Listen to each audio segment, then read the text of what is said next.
There's a moment in every serious character development process where the work changes. Not just gets harder, actually changes in kind. You've been watching your character, documenting what they do, building the evidence base, the specific recurring behaviors that show up again and again with different people in different situations under different kinds of pressure. That work was deliberate. It had rules. Interpretation was off limits. You were a documentary filmmaker, not a therapist. That phase is over. And today I want to talk about what happens next. Because the shift from observer to interpreter is not just a change of perspective, it's a change in the entire question you're asking. And if you don't make it cleanly, you'll stay stuck at the surface of a character forever.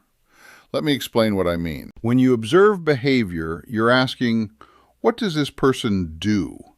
That's a concrete, answerable question. You can film it, you can count instances, you can describe it to someone who's never met the character, and they'll know exactly what you mean.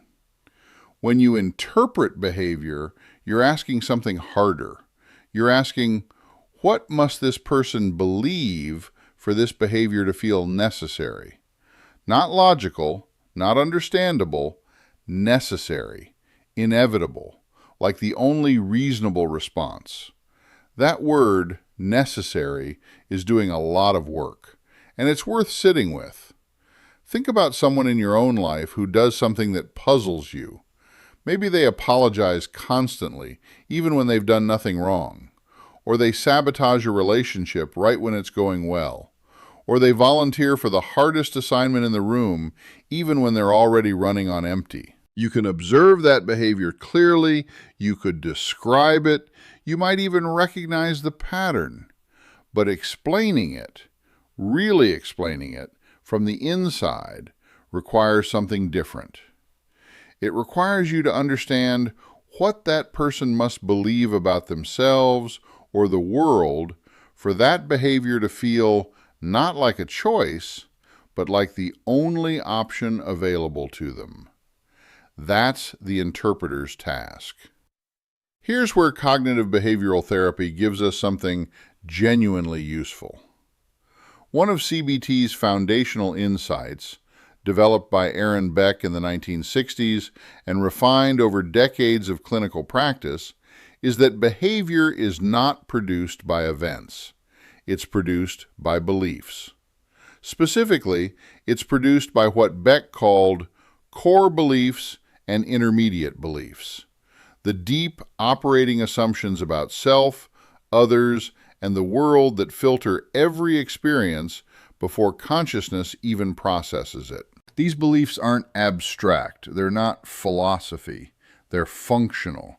They function like rules, and the behaviors that follow from them feel like compliance, like there's no alternative, because inside the logic of that belief system, there isn't. A person who believes at a foundational level that they are responsible for other people's well-being will not experience stepping into danger to protect someone as heroism. They'll experience it as obligation, as the only available response. The belief makes the behavior feel necessary. A person who believes that vulnerability leads to abandonment will not experience emotional withdrawal as self-protection. They'll experience it as basic survival. The belief makes the behavior feel necessary. That's what you're looking for, not the behavior, which you already have. The belief that makes that behavior feel like the only reasonable thing to do. Now, here's the complication, and this is where most writers stall. When you ask the question, what must this person believe for this behavior to feel necessary, you will almost always get an answer immediately. And that first answer will be wrong. Not false exactly, but incomplete, shallow. It will be what psychologists call the conscious justification, the articulate, defensible, socially acceptable version of what's driving the behavior. It sounds like this. She loves the people she protects. He values quality. She's been hurt before. These are true. They're also the surface layer. They're what the person would tell you if you asked them directly. They're the story the character tells themselves. The hidden truth operates beneath that layer. It's the belief the person has never consciously articulated. The assumption's so fundamental it doesn't feel like a belief at all. It feels like reality, like just the way things are. And it almost always has an edge to it, an edge of fear or scarcity or loss. The hidden truth isn't a virtue. It isn't something the character would put on a motivational poster. It's something that, if you named it out loud, they might initially deny and then quietly recognize.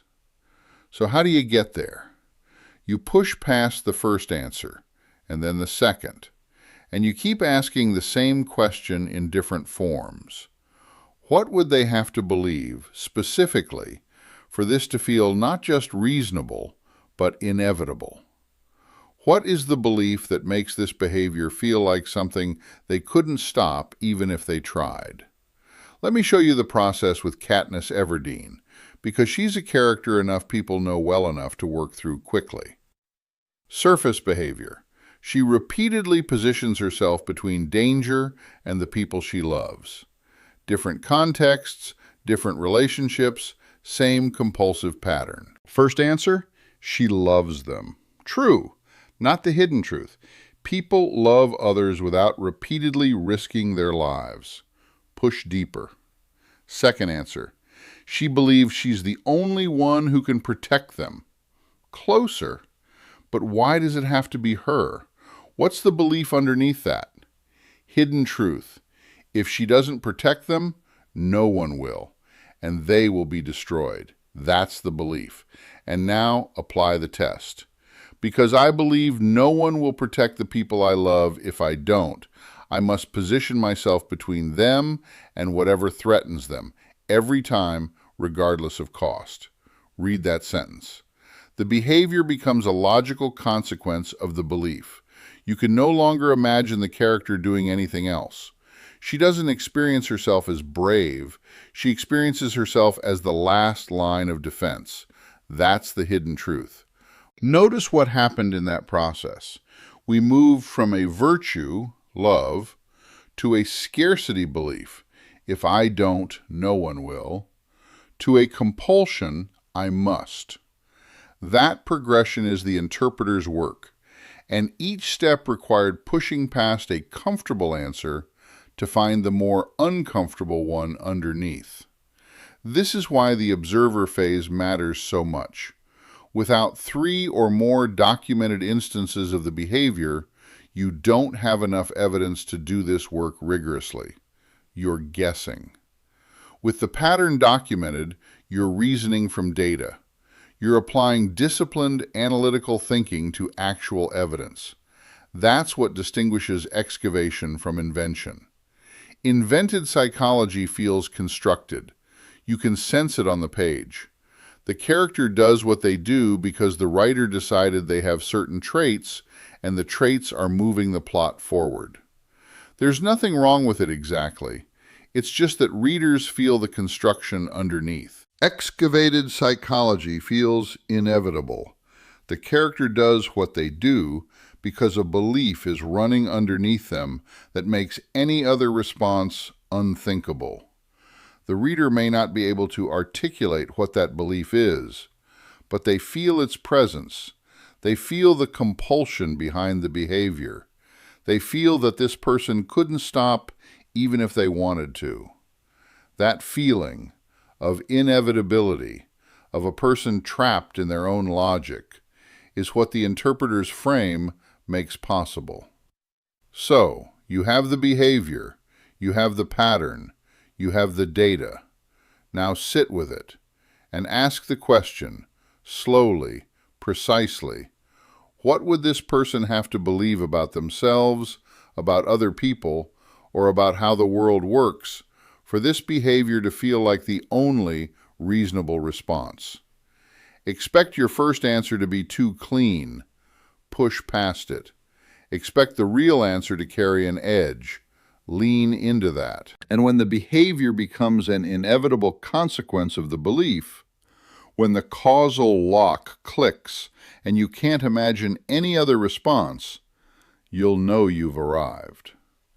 The surface told you what your character does.